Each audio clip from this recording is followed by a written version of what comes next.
first? Go around, get a shot inside the car. Hey, back away. I got it, I'm back. Will this be on television?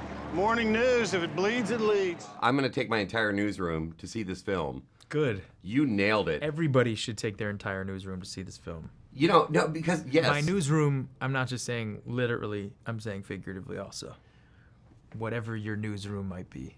Because you I mean, there were so many similarities. I was with my producer, and I went, dude, this is kind of creepy. I go, he's nailing what's going on behind the scenes. What was going through your mind when you were doing this? I mean, the character itself is creepy.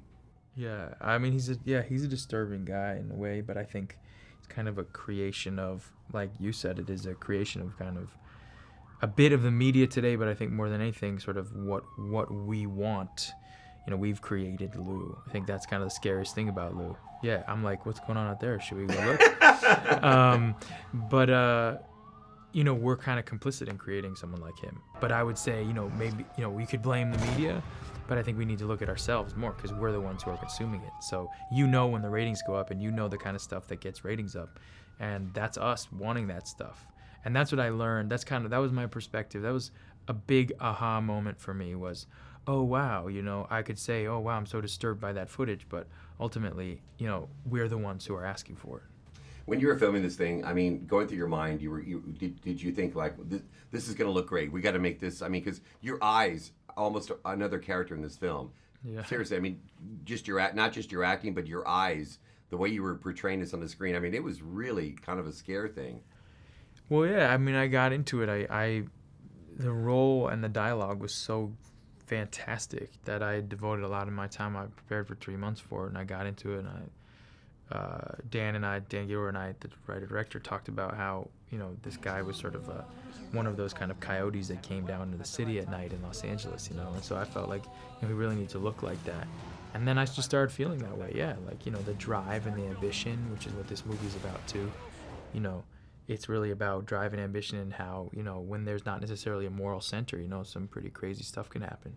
So I was driven, and I can see it now. I didn't necessarily know it consciously when we were doing it, but I was, you know, someone told me like the first 20 minutes I don't even blink, you know, but I was totally unaware of that. I was Lou and driven, and that was what he needed.